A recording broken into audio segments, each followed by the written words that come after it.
Bonjour à tous, bienvenue à vous. Gloire à Dieu, gloire au Père, au Fils et au Saint-Esprit, comme il était au commencement, maintenant et pour les siècles des siècles. Amen. Dieu Tout-Puissant, au nom de ton Fils, notre Seigneur Jésus-Christ, nous te prions et nous te demandons de nous pardonner.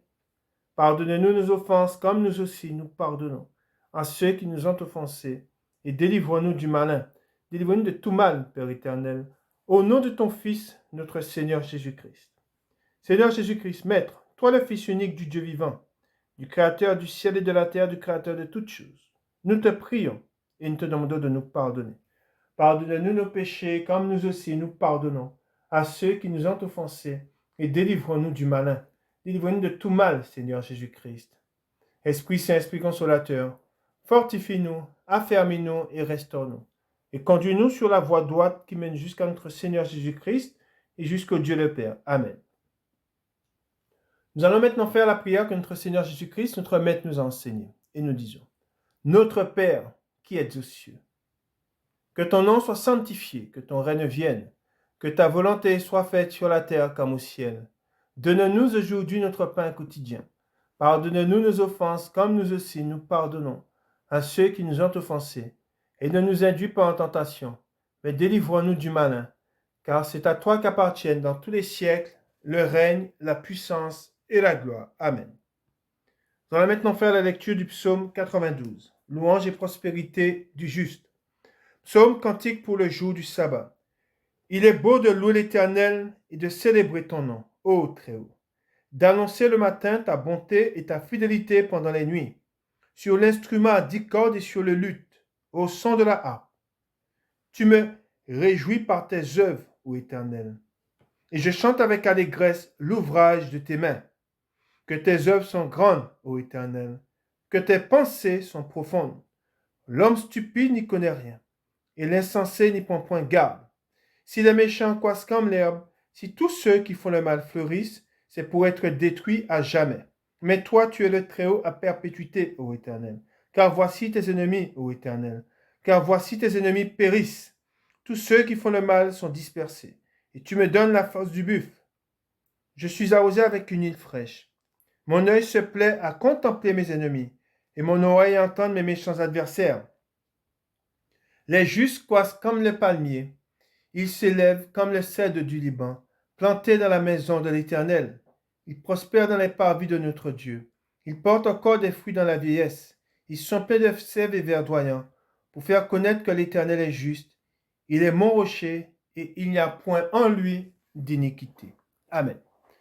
Alors nous sommes réunis pour le 4e dimanche autour de la parole. Je vous donne le titre. Apostasie. Nous sommes en train de voir qu'est-ce que l'apostasie. Et à travers les Écritures, nous allons voir, car nous avons des exemples de qu'est-ce que l'apostasie et comment l'apostasie vient, par qui. Et c'est ce que nous allons voir. Alors nous savons que premièrement, ce sont les démons qui instruisent des fausses doctrines pour égarer la multitude. Et nous savons que tous ceux qui se détournent de la véritable doctrine se tournent vers des choses de néant. Et s'étant tournés vers les choses de néant, ils seront eux-mêmes néants. Aujourd'hui, le Seigneur appelle ceux qui sont au loin à revenir et il appelle ceux qui sont auprès à rester. C'est quelque chose que nous devons bien comprendre. Le Seigneur, il appelle ceux qui sont au loin à revenir et il appelle aussi ceux qui sont auprès, ceux qui le connaissent, à rester auprès de lui jusqu'à la fin. Nous savons que le Seigneur reviendra et c'est ce que je vous ai dit. Il est écrit dans les Écritures de la parole de Dieu. Quand reviendrai-je, ce sont les paroles de notre Seigneur Jésus-Christ, quand reviendrai-je, trouverai-je la foi? Pourquoi? Parce que beaucoup se sont détournés du Seigneur, beaucoup l'auront renié. Mais nous avons une mise en garde du Seigneur. Celui qui me reniera devant les hommes, je le renierai devant mon Père. Et si nous ne voulons pas être reniés par le Seigneur, nous devons garder sa parole. Et tous ceux qui garderont la parole de Dieu sont aimés de Dieu. Tous ceux qui gardent la parole de Jésus-Christ sont aimés de Dieu. Pourquoi? Parce ils auront gardé la parole de Christ qui est sa parole. Amen. Nous allons tout de suite aller dans la parole de Dieu. Nous allons dans Proverbes. Nous allons voir ce que Dieu nous dit dans Proverbes, au chapitre 9. Il est très important dans ces temps de la fin, dans cette dernière heure, il est très important de rester auprès du Seigneur. Nous ne devons pas nous éloigner de lui. Et si on s'éloigne du Seigneur, nous savons qu'il y en a un qui rôde. C'est le diable. Il rôde comme un lion, cherchant qui il va dévorer. Et pour ne pas être dévoré, il faut rester à l'abri du Seigneur. Et il faut croire en lui, et il faut garder la parole du Seigneur. Et ne nous tournons pas vers des choses de néant. Toute parole qui n'est pas de Dieu est néant. Alors nous allons tout de suite commencer la lecture. Appel de la sagesse. Appel de la sagesse. La sagesse a bâti sa maison. Elle a taillé ses 7 colonnes. Elle a égorgé ses victimes, mêlé son vin et dressé sa table. Elle a envoyé ses servantes. Elle crie sur le sommet des hauteurs de la ville que celui qui est stupide entre ici. Elle dit à ceux qui sont dépourvus de sens, venez manger de mon pain et buvez du vin que j'ai mêlé. Quittez la stupidité et vous vivrez. Amen. Je répète, quittez la stupidité et vous vivrez. Et marchez dans la voie de l'intelligence. Celui qui reprend le moqueur s'attire le dédain. Et celui qui corrige le méchant reçoit un outrage. Ne reprends pas le moqueur de crainte qu'il ne te haïsse. Reprends le sage et il t'aimera. Donne au sage et il deviendra plus sage. Instruis le juste et il augmentera son savoir. Le commencement de la sagesse, c'est la crainte de l'Éternel. Et la science des saints, c'est l'intelligence. C'est par moi que tes jours se multiplieront et que les années de ta vie augmenteront. Regardez bien ce que Dieu dit. Je fais une parenthèse. C'est par moi que tes jours se multiplieront et que les années de ta vie augmenteront. Amen. C'est par moi, c'est par sa parole. Amen. Ensuite, il dit, si tu es sage pour toi.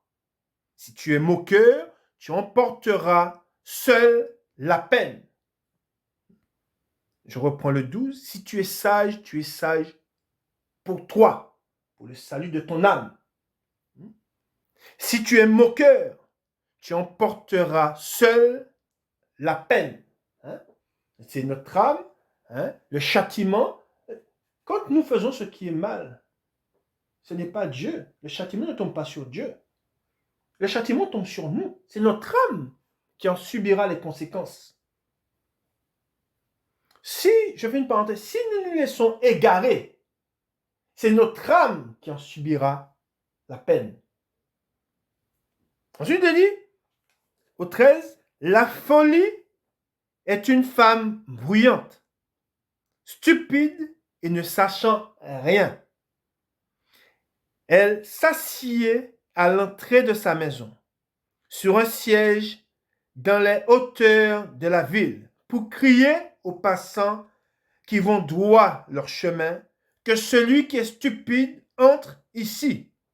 Elle dit à celui qui est dépourvu de sens, les eaux dérobées sont douces, et le pain du mystère est agréable.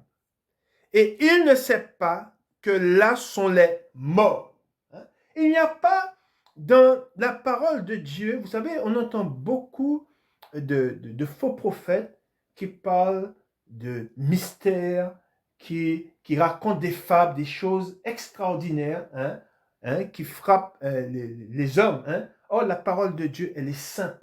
Et nous allons le voir dans la parole de Dieu. Elle est sainte, la parole de Dieu. Il n'y a rien de caché. Tout est révélé. Je dis bien, tout est révélé à celui qui croit en Jésus-Christ. Tout est révélé à celui qui cherche. Tout est révélé à celui qui frappe. Tout est révélé à celui qui demande. C'est pour cela qu'il n'y a pas de mystère. Mais on voit que souvent les faux pasteurs, ils ont toujours une révélation qui sort de je ne sais où. Ils ont toujours quelque chose de caché à révéler. Mais le plus important, regardez bien, le plus important, ils ne la donnent pas, la parole de Dieu. Et c'est ce que nous faisons ici. La parole de Dieu, elle est donnée. Il dit, Jean 17, les eaux dérobées sont douces et le pain du mystère est agréable. Ils aiment tout ce qui est mystérieux. Ils sont attirés par tout ce qui est mystérieux. Mais la simplicité qui est à travers la parole de Dieu, ils ne la veulent pas.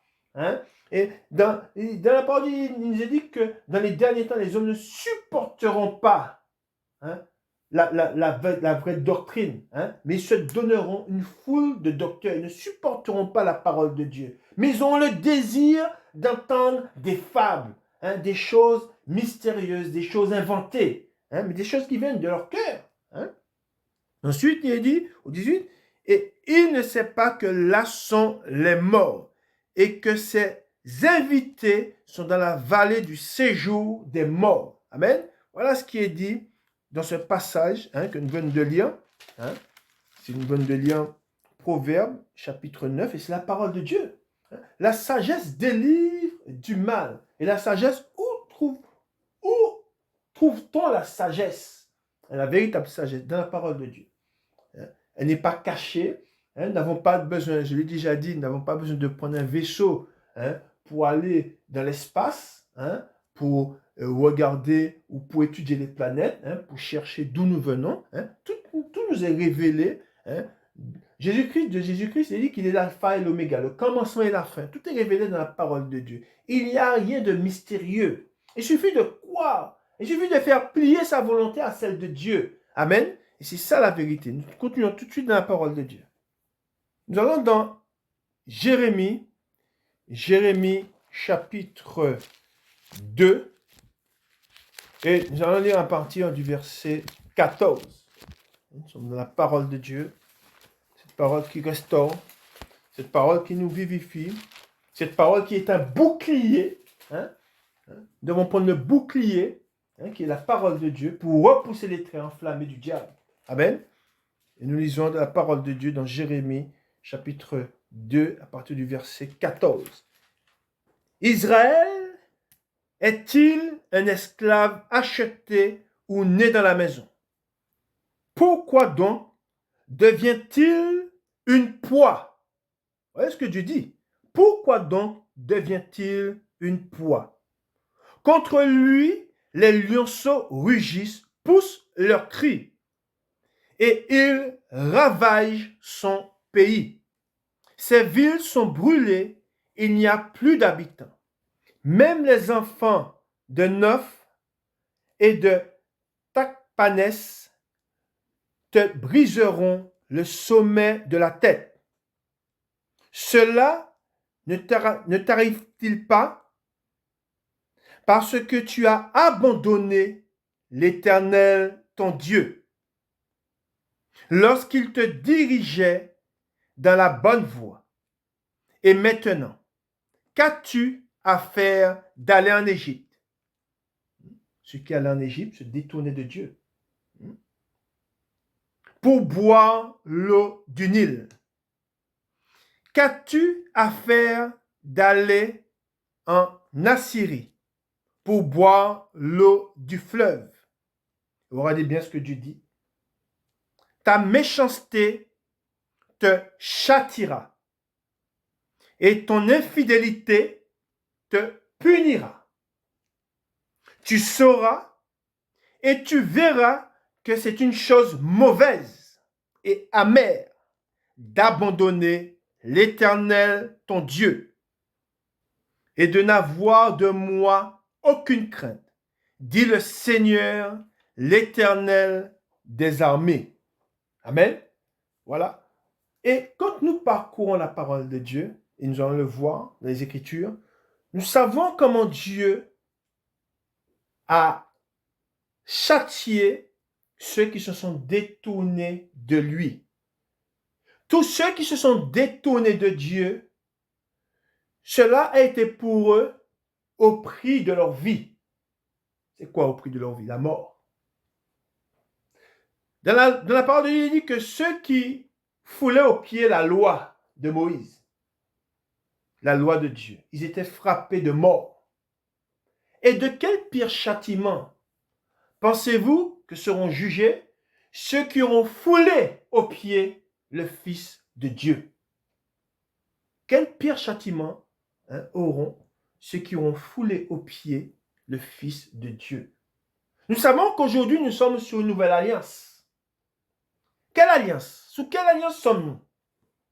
Sous une alliance de sang qui a été scellée par le sang. La première alliance était du sang, mais c'était le sang des agneaux.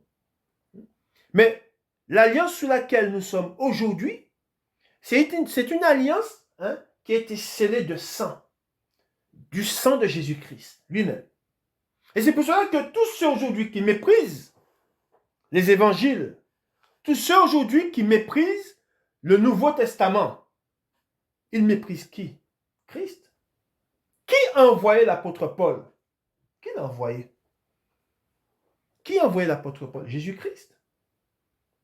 Qui s'est servi de l'apôtre Paul comme étant son instrument? Le Saint-Esprit. Mettez-les-moi à part. En parlant de Paul et de Barnabas. C'est pour cela qu'aujourd'hui, tous ceux qui méprisent les Saintes Écritures méprisent le Seigneur. Et ils seront frappés durement. Amen. C'est pour cela que Dieu ne fera aucun cas de ceux qui l'auront méprisé. Amen. Nous continuons dans la parole de Dieu. N'oublions pas que c'est quelque chose que nous devons garder dans notre cœur, que Dieu nous met et nous mettra à l'épreuve.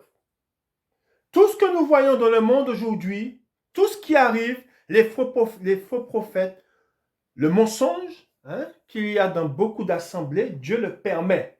Dieu laisse faire. Pourquoi? Pour éprouver les hommes, pour éprouver tous ceux qui ont le nom du Seigneur à la bouche. Amen. Et je vous ai dit que tous ceux, et nous l'avons vu, tous ceux qui égarent le peuple seront frappés. Dieu frappera les faux prophètes. Dieu frappera ceux qui mettent en place, qui donnent, qui anéantissent la parole de Dieu, qui retranchent la parole de Dieu pour la remplacer par la parole des hommes. Ils seront frappés. Et comme je vous ai dit, leur châtiment sera pire que la mort. Ils demanderont la mort, mais la mort fuira loin d'eux. Amen. Et nous allons tout de suite aller, nous allons voir ce que Dieu nous dit, comment Dieu nous met à l'épreuve. Comment Dieu met à l'épreuve son Église, comment Dieu met à l'épreuve tous ceux qui ont fait ce choix de le suivre. Et c'est pour cela que nous ne devons pas croire à tout esprit. Rien ne passe, et c'est quelque chose que vous devez toujours garder dans votre cœur, rien n'est au-dessus de la parole de Dieu. Écoutez bien, rien n'est au-dessus de la parole de Dieu. Celui qui vient et qui se nomme, qui se déclare étant serviteur de Dieu, qui dit qu'il est serviteur de Dieu, n'est pas au-dessus de la parole de Dieu. Christ lui-même n'était pas au-dessus de la parole de Dieu. Il ne l'a pas anéanti. Mais il a tout fait pour que les Écritures s'accomplissent. Amen. Mais il n'a rien retranché. Dieu n'a pas retranché sa parole. Dieu n'est pas au-dessus de sa parole. Ce que Dieu dit, eh bien, Dieu fait tout pour que sa parole s'accomplisse. Il est fidèle à sa parole. Alors, c'est pour cela que je vous ai dit, et c'est quelque chose que nous devons garder. Aujourd'hui, nous voyons que beaucoup hein, parce qu'ils ont fait un soi-disant miracle. Ils ont une révélation. Ils anéantissent la parole de Dieu. Ils la retranchent. Et les hommes, le diable, c'est comme ça qu'il fait. Hein, il trompe beaucoup en faisant des soi-disant miracles. Et les hommes oublient la parole de Dieu. Parce que celui qui dit venir de Dieu a fait un miracle. On croit en cet homme-là. Or, ce que nous devons garder, c'est est-ce qu'il a gardé la parole de Dieu? Est-ce qu'il nous a donné la parole de Dieu? C'est ce qui est important. Hein? Mais ce n'est pas les miracles qui sont importants. Hein? Ce n'est pas celui qui dit qu'il a eu un songe qui est important. Mais c'est celui qui vient avec la parole de Dieu. C'est celui-là qui est un véritable serviteur de Dieu. Amen. Nous allons dans Deutéronome, nous allons voir ce que Dieu nous dit. Hein? C'est une mise en garde. Hein? À travers ce que nous allons lire, Dieu nous donne une mise en garde. Hein? Deutéronome chapitre 13. Et nous lisons à partir du verset 1. Et comme je vous ai dit, personne, et je le répète, personne n'est au-dessus de la parole de Dieu. Même celui qui dit venir de la parole de Dieu, même celui qui se dit serviteur de Dieu, n'est pas au-dessus de la parole de Dieu. Et si véritablement il vient de Dieu, celui qui vient de Dieu vient avec la parole de Dieu.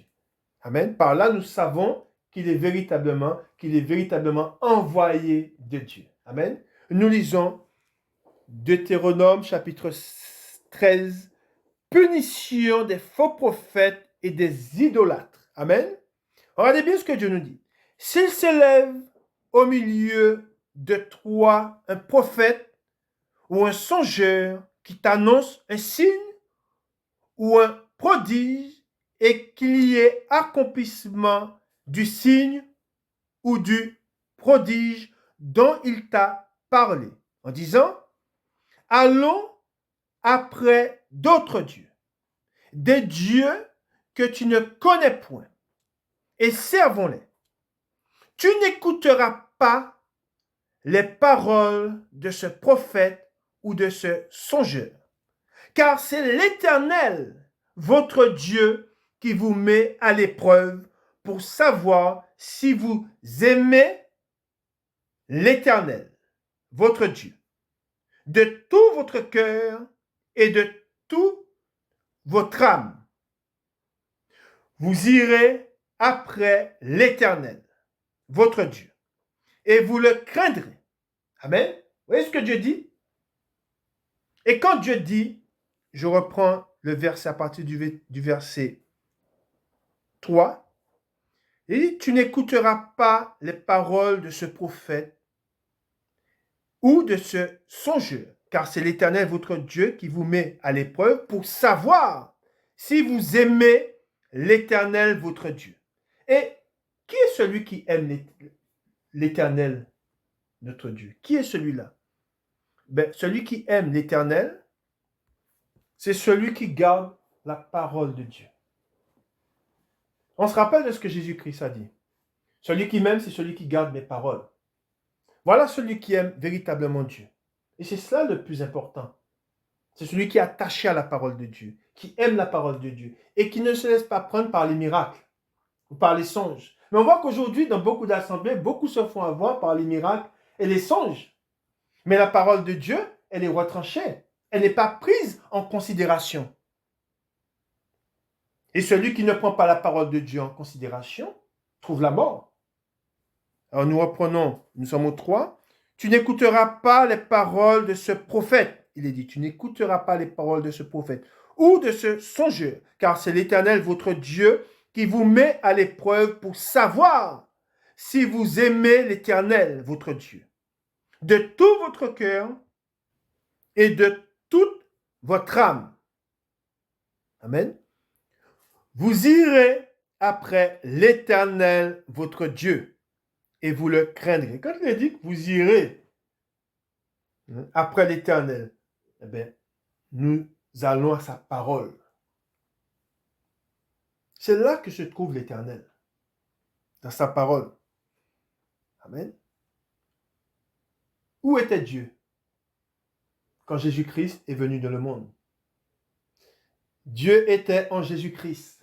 Réconcilie le monde avec lui. Amen. Vous voulez vous approcher de Dieu? Vous voulez entendre la parole de Dieu? Allez dans sa parole. Or, aujourd'hui, on voit que beaucoup disent, oui, si tu veux que Dieu te parle, voici ce qu'il faut faire. Non, si tu veux que Dieu te parle, tourne-toi vers celui qui l'a envoyé, crois en celui qui l'a envoyé, fais plier ta volonté à sa volonté, détourne ton cœur de tout ce qui est mal, et recherche le bien, et tu trouveras, reçois Jésus-Christ, tourne-toi vers les Écritures, et tu entendras Dieu te parler. C'est ça la vérité. Vous irez après l'Éternel, votre Dieu, et vous le craindrez. Vous observerez ses commandements. Vous obéirez à sa voix. Vous le servirez et vous vous attacherez à lui. Quand il dit vous vous attacherez à lui, à qui? À sa parole. Ce prophète, regardez bien ce que je dis, ce prophète ou ce songeur sera puni de mort, car il a parlé de révolte contre l'Éternel. Vous voyez ou pas? Celui qui retranche la parole de Dieu. Celui qui amène une doctrine qui n'est pas la véritable doctrine. Qu'est-ce qu'il appelle? Il appelle à la révolte. Amen. Contre l'Éternel, votre Dieu, qui vous a fait sortir du pays d'Égypte et vous a délivré de la maison de servitude.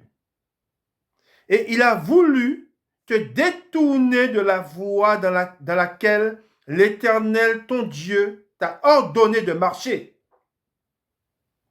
Tu ôteras ainsi le mal du milieu de toi. Amen. On reprend le 5. Ce prophète ou ce songeur sera puni de mort, il est dit. Oui ou pas? Avant, dans l'Ancien Testament, dans l'Ancienne Alliance, tous ceux qui faisaient ce qui était mal aux yeux de Dieu, ils étaient frappés de mort. Mais il est dit, mais de quel pire châtiment pensez-vous sont jugés ceux qui ont foulé aux pieds le Fils de Dieu? Car il a parlé de révolte. Alors on voit que le prophète sera frappé de mort.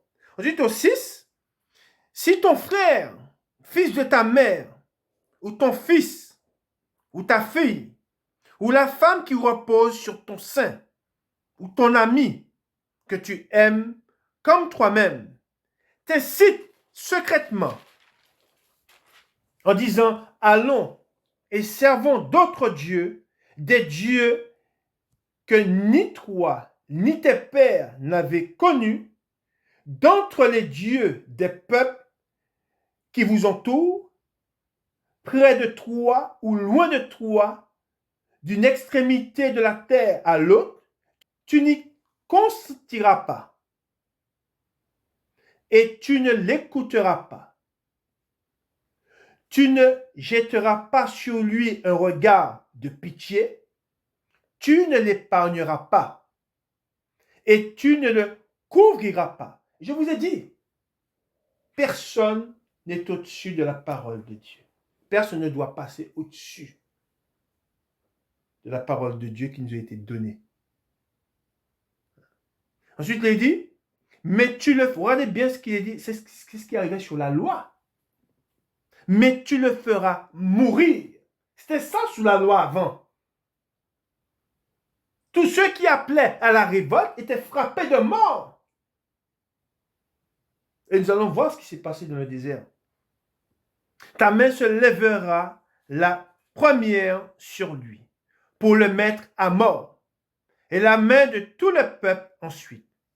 Tu le lapideras et il mourra, parce qu'il a cherché à te détourner de l'Éternel ton Dieu, qui t'a fait sortir du pays d'Égypte, de la maison de servitude. Il en sera ainsi afin que tout Israël entende et craigne et que l'on ne commette plus un acte aussi criminel au milieu de toi. Vous voyez, c'était considéré comme un acte criminel d'appeler à la révolte.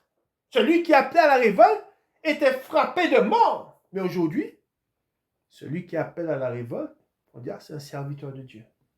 Ce n'est pas un serviteur de Dieu. Celui qui appelle à la révolte est un serviteur du diable. Car s'il était serviteur de Dieu, il serait resté. Il aurait amené la parole de Dieu premièrement et il serait resté dedans. Amen. Ce que nous vivons aujourd'hui, l'apostasie que nous voyons, c'est déjà produite. Et elle s'est produite plus d'une fois. Elle s'est produite plus d'une fois. Ce qui s'est passé sur Moïse, c'est ce que nous vivons aujourd'hui, alors qu'aujourd'hui, c'est Christ qui est le chef de l'Église. Christ est monté et il s'est assis à la droite du Père. Mais il nous a dit qu'il reviendra. Mais les hommes commencent à manquer de patience. Ils ont fait comme Israël a fait dans le désert, quand ils ont fait le veau d'or. Et c'est ce passage que nous allons lire.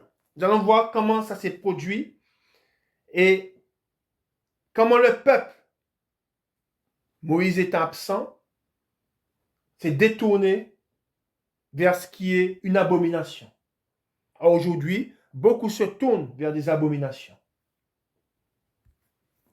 Exode chapitre 32.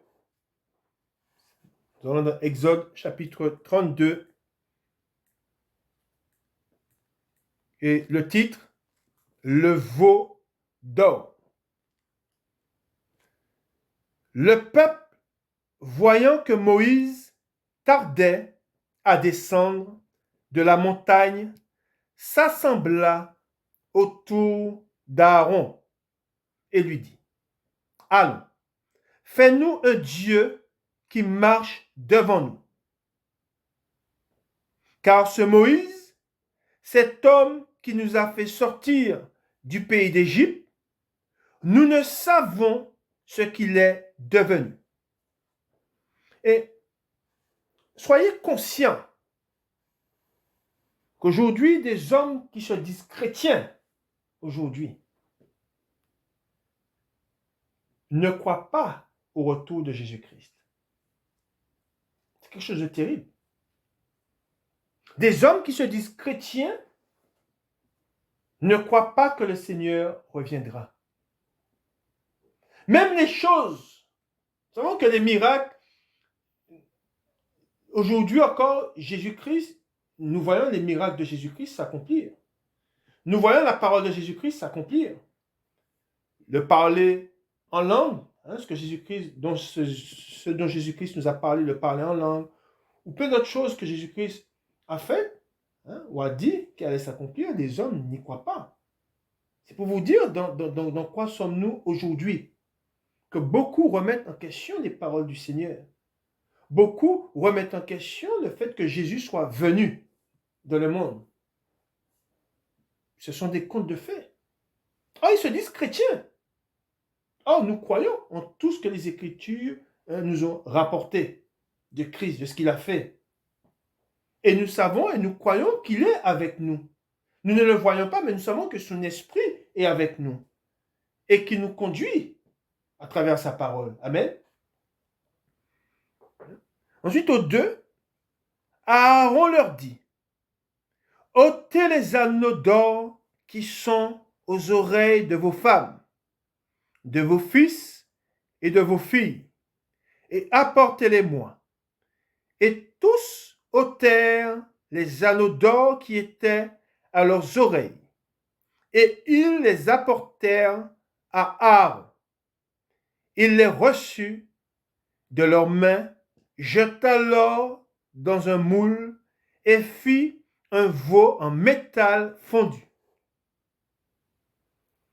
Et ils dirent, Israël, voici ton Dieu qui t'a fait sortir du pays d'Égypte. Lorsqu'Aaron vit cela, il bâtit un autel devant lui et il s'écria, demain, il y aura fête en l'honneur de l'Éternel, ce qui est une abomination. En cela, on voit qu'Israël, ils ont foulé aux pieds, alors qu'ils avaient déjà la connaissance. La loi leur avait déjà été donnée. Tu ne te feras point d'image taillée. Aujourd'hui, des religieux qui se donnent pour nos chrétiens se sont fait des images taillées. Et ils les adorent, ils se prosternent devant eux. Hein? Ensuite au 6, le lendemain, ils se levèrent de bon matin et ils offrirent des holocaustes et des sacrifices d'action de grâce. Le peuple s'assit pour manger et pour boire, puis ils se levèrent pour se divertir. L'Éternel dit à Moïse, va, descends, car ton peuple que tu as fait sortir du pays d'Égypte s'est corrompu. Ils se sont corrompus. Et là, nous avons, à travers ce qu'ils viennent de faire, c'est l'apostasie. Voilà ce que l'apostasie. Ils ont retranché. Pendant que Moïse était absent, qu'est-ce qu'ils ont fait? Ils n'ont pas gardé les commandements de Dieu. Hein? Ils se sont fait un veau d'or. Hein? Ils ont retranché la doctrine de Dieu. Ils se sont éloignés de Dieu. Ils ont méprisé la parole de Dieu. Au 8, ils se sont promptement écartés de la voie que je leur avais prescrite. Amen. Voilà, c'est ça l'apostasie. Apostasie, reniement de la foi chrétienne. Voilà, c'est s'éloigner des commandements de Dieu, c'est s'éloigner de la parole de Dieu pour se tourner vers des fausses doctrines. C'est ça l'apostasie. Ils se sont fait un veau en métal fondu. Ils se sont prosternés devant lui. Ils lui ont offert des sacrifices et ils ont dit, Israël, voici ton Dieu qui t'a fait sortir du pays d'Égypte. L'Éternel dit à Moïse, je vois que ce peuple est un peuple au cou raide. Maintenant, laisse-moi, ma colère va s'enflammer contre eux et je les consumerai, mais je ferai de toi une grande nation. Moïse implora l'Éternel, son Dieu, et dit, pourquoi, ô Éternel, ta colère s'enflammerait-elle contre ton peuple, que tu as fait sortir du pays d'Égypte, par une grande puissance et par une main forte? Pourquoi les Égyptiens diraient-ils, c'est pour leur malheur qu'il les a fait sortir, c'est pour les tuer dans les montagnes et pour les exterminer de dessus la terre. Reviens de l'ardeur de ta colère et repens-toi du mal que tu veux faire à ton peuple.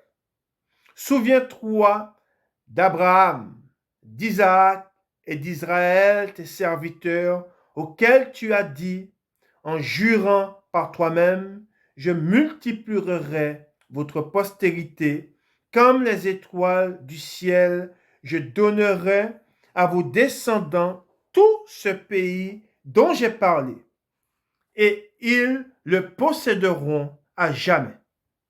Et l'Éternel se repentit du mal qu'il avait déclaré vouloir faire à son peuple. On voit que Moïse intercéda en faveur du peuple pour que l'Éternel ne les détruise pas. Et pourquoi? Parce qu'au milieu du peuple, on va le voir, il y avait des hommes qui étaient restés fidèles à Dieu. Ils ne s'étaient pas tous corrompus. Et même aujourd'hui, si la colère de Dieu ne s'abat pas sur nous, c'est parce qu'il y a un reste qui doit être sauvé. N'oublions pas que nous sommes au milieu, je dirais, on se rappelle de la semence. Nous sommes en train de croître ensemble. Le méchant et le bon, le juste. Nous sommes ensemble. Hein? Nous sommes sur la même terre.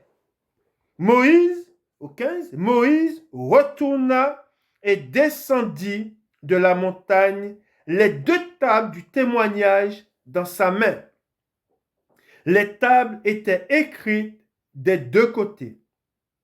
Elles étaient écrites de l'un et de l'autre côté. Les tables étaient l'ouvrage de Dieu. Et l'écriture était l'écriture de Dieu, gravée sur les tables. Josué entendit la voix du peuple qui poussait des cris et il dit à Moïse, il y a un cri de guerre dans le camp.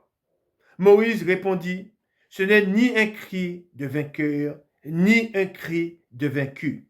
Ce que j'entends, c'est la voix de gens qui chantent.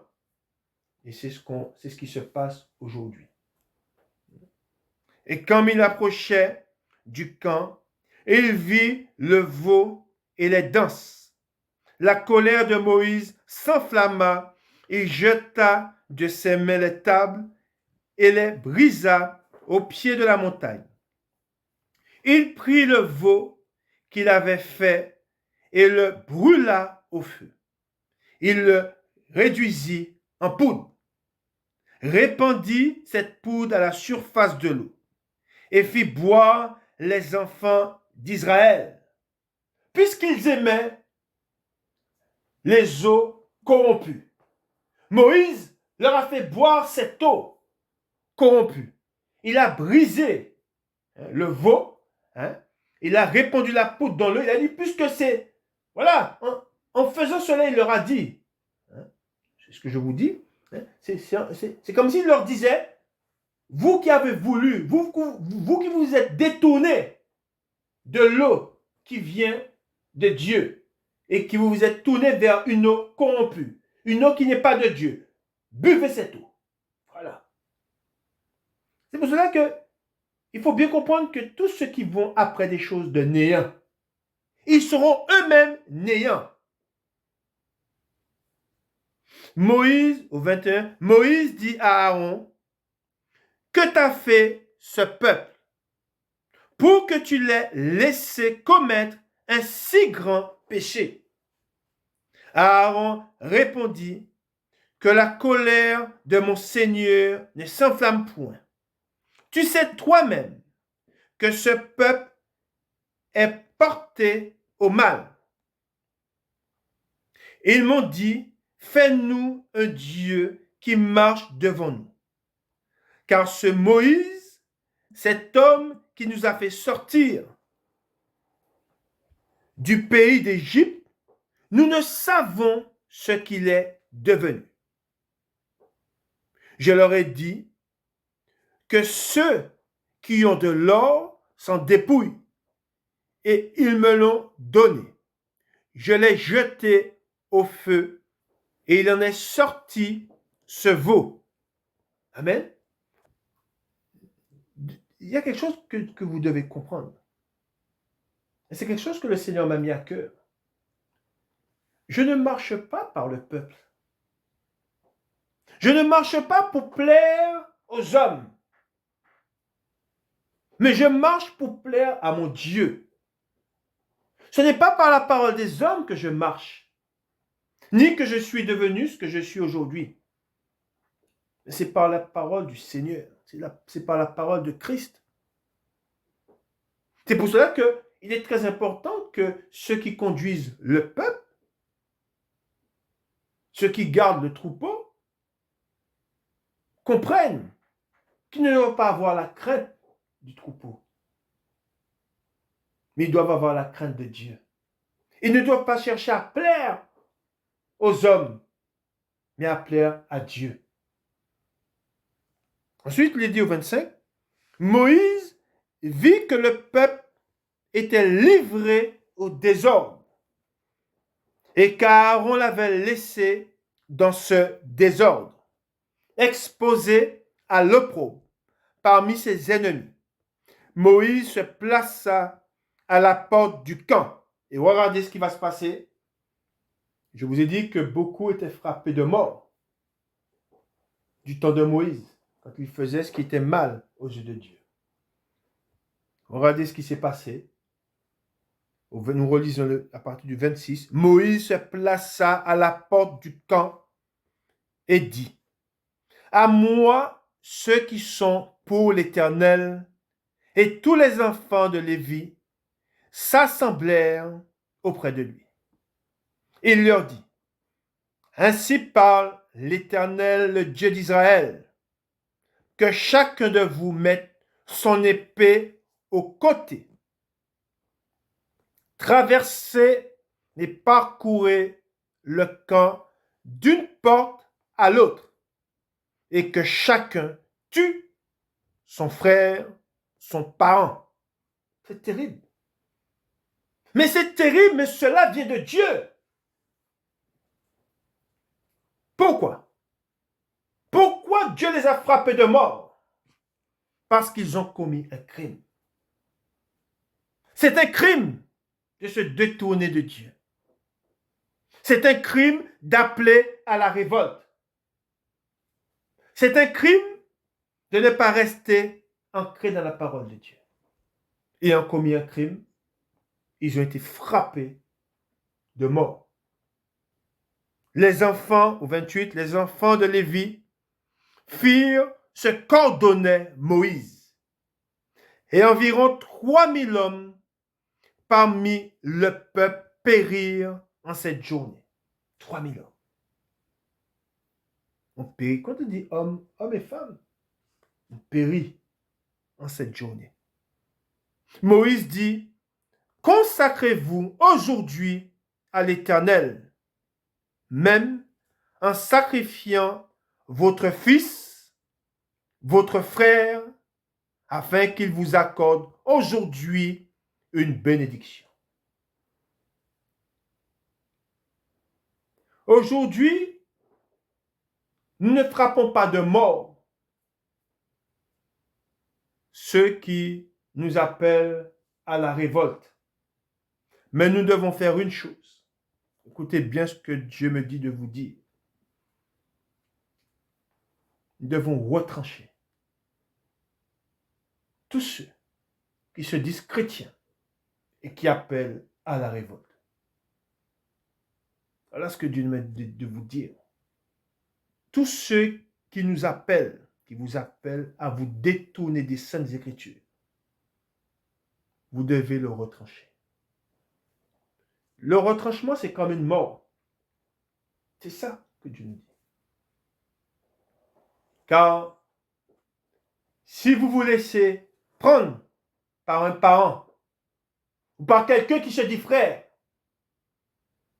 ça sera au prix de votre âme. On ne se moque pas de Dieu. Vous voulez vivre ou vous voulez mourir? Je ne veux suivre personne dans ces jours des morts. Je ne veux pas être dans un feu éternel pour un père, pour une mère, pour une sœur, pour un frère. J'ai fait ce choix. J'ai fait ce choix. Le jour où le Seigneur s'est tourné vers moi, j'ai fait ce choix de lui saisir la main.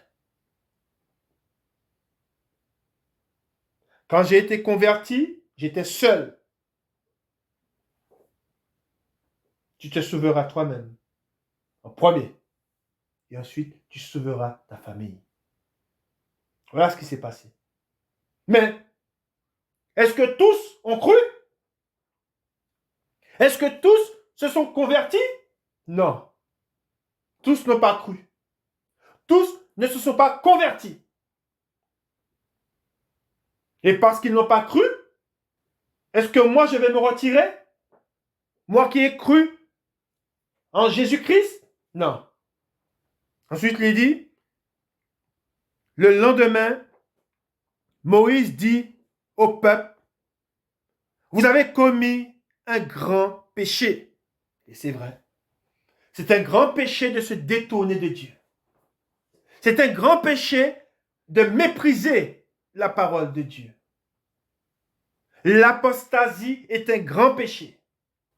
Je vais maintenant montez vers l'Éternel, j'obtiendrai peut-être le pardon de votre péché.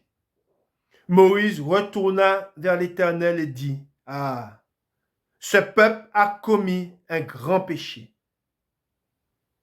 Ils se sont fait un Dieu d'or. Pardonne maintenant leurs péchés. Sinon, efface-moi de ton livre que tu as écrit. L'Éternel dit à Moïse, c'est celui, regardez bien ce que Dieu dit, pour ceux qui se laissent entraîner par les faux prophètes, pour ceux qui se laissent égarer, c'est celui qui a péché contre moi que j'effacerai de mon livre. C'est terrible. Considérons cette parole qui vient de Dieu. Dieu dit,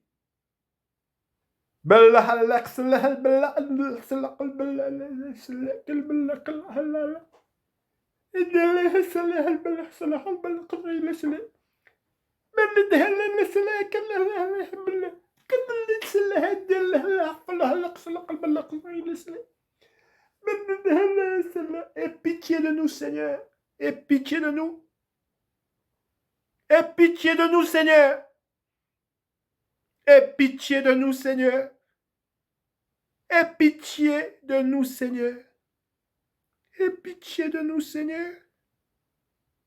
Car nous gémissons sous cette tente où nous sommes. Ne nous abandonne pas, Seigneur. Dieu Tout-Puissant, celui qui est à ta droite, prie pour nous. Père, je ne te prie pas de les ôter du monde, mais de les préserver du mal. Préserve-nous du mal, Seigneur, et garde-nous, car nous ne voulons pas être effacés de ton livre. C'est celui qui a péché contre moi que j'effacerai de mon livre. Ne nous laissons pas égarer, loin de la vérité, car le péché nous enveloppe si facilement. Ensuite, il est écrit, va donc, conduis le peuple où je t'ai dit, voici, mon ange marchera devant toi, mais au jour de ma vengeance, je les punirai de leurs péchés. L'Éternel frappa le peuple parce qu'il avait fait le veau fabriqué par Aaron. C'est terrible. Aie pitié de nous, Seigneur. L'apostasie est tout autour de nous. C'est terrible. Ne méprisons pas un si grand salut. Je vous le dis, le diable est déchaîné. Des âmes sont arrachées du monde dans lequel nous sommes, ce monde de ténèbres. Ils sont jetés. Ils sont jetés comme des ordures en enfer. Parce qu'ils sont pris par le mensonge du diable. Ils n'avaient rien pour attirer les regards. Ils n'avaient rien pour attirer les regards de notre Seigneur Jésus-Christ. Mais le royaume des cieux est venu vers nous. Je sais en qui j'ai cru. Nous ne sommes pas parfaits. Nous avons reconnu nos fautes. Et nous avons crié vers lui. Mais le monde est de ténèbres. Le monde est de ténèbres. Tout ce que nous entendons, tout ce que nous voyons, n'est que la pointe de l'iceberg. Mais Dieu voit tout. Dieu voit tout. Il y aura des scandales dans le monde. Le Seigneur nous a prévenus. Il y aura des scandales dans le monde. Mais malheur à celui par qui le scandale arrive. J'aime Dieu. C'est pour cela que je donne sa parole.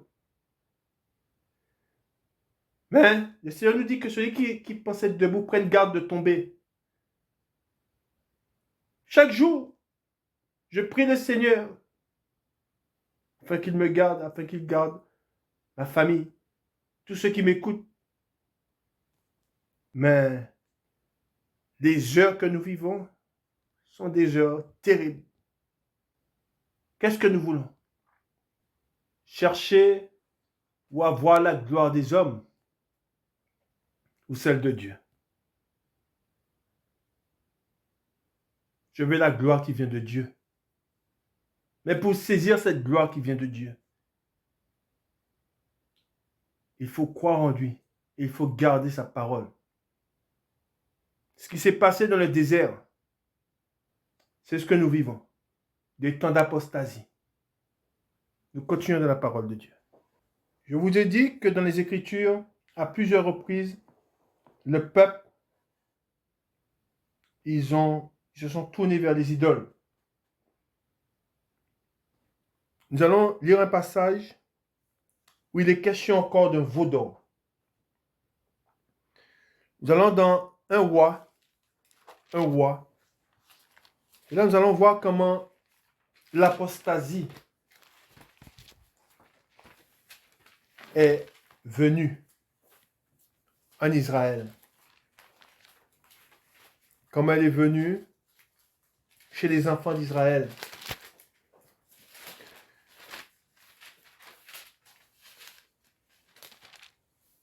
Dans 1 Roi, chapitre 12, et nous allons lire à partir du verset 25. C'est quand Dieu scinda le peuple d'Israël en deux. Pourquoi? Parce que Salomon avait fait ce qui était mal aux yeux de Dieu. Salomon, dans ses derniers jours, vers la fin, il s'est tourné vers les idoles. Et cela a déplu à Dieu.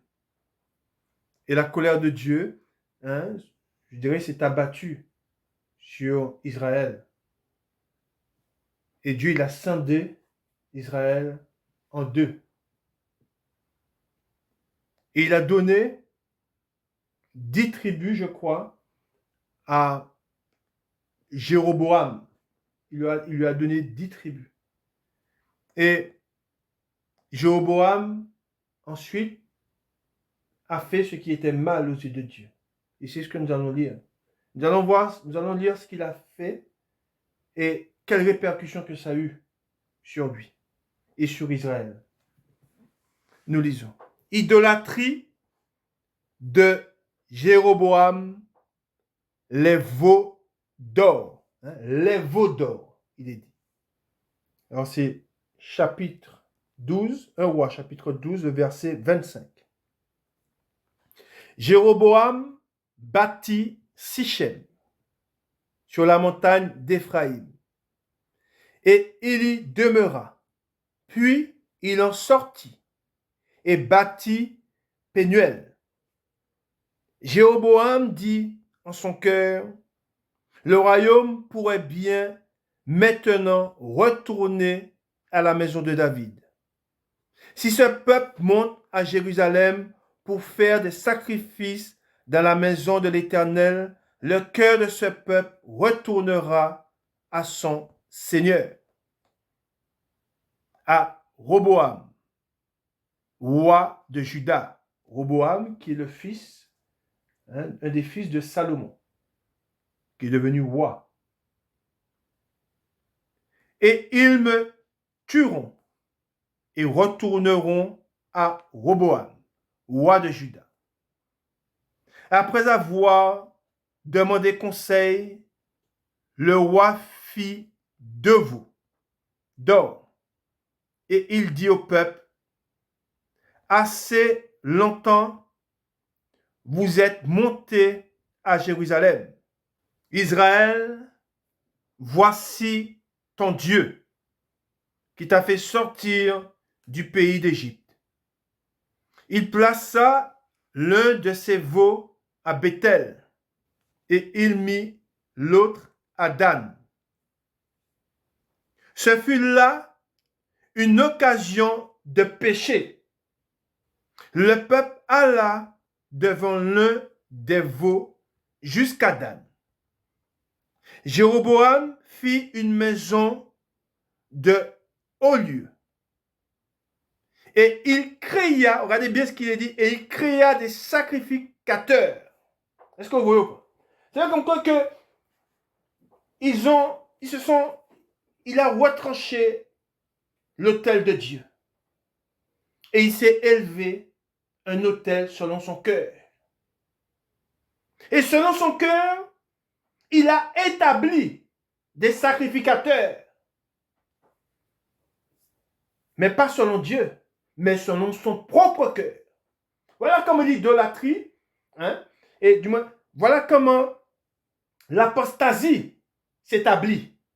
C'est ce que nous voyons avec l'Église catholique. Cette religion qu'on cite comme étant la grande prostituée. Alors je reprends au 31. Jéroboam fit une maison de haut lieu.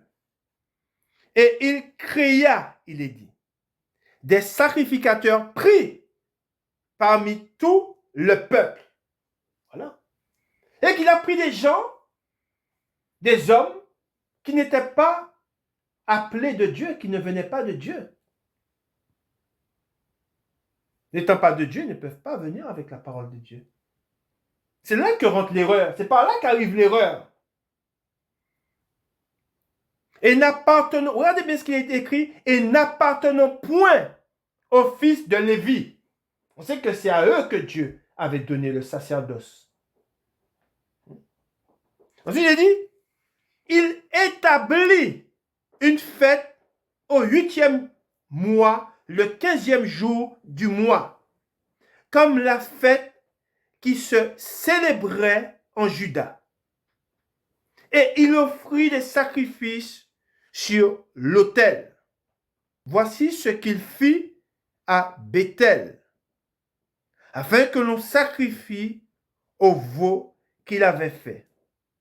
Il plaça à Bethel les prêtres des hauts lieux qu'il avait élevés. Vous voyez, il dit qu'il avait élevés. C'est ce que fait l'Église catholique et toutes les religions. C'est eux-mêmes qui établissent. C'est eux-mêmes qui retranchent la parole de Dieu et qui mettent leur propre parole, qui vient d'hommes. Ils mettent des fêtes. Ils font plein d'autres abominations. Ensuite, il dit, et il sacrifia sur l'autel qu'il avait fait à Bethel, le 15e jour du 8e mois. Mois qu'il avait choisi, regardez bien ce qu'il dit, mois qu'il avait choisi de son gré. Vous voyez ou pas? Ça ne venait pas de Dieu. C'est comme ça qu'arrive l'erreur. Ensuite, il dit, il fit une fête pour les enfants d'Israël et il monta sur l'autel pour brûler des parfums. Amen. Voilà ce que nous devons dire, ce qu'il y avait à dire.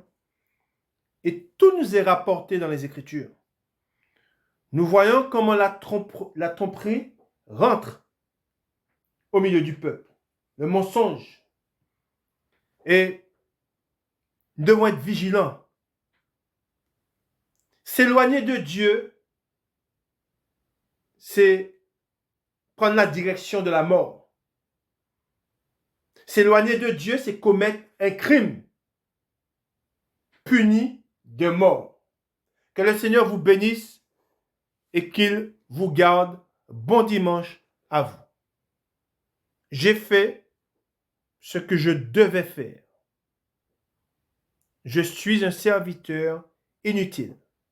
Que le Seigneur vous bénisse et qu'il vous garde. Amen.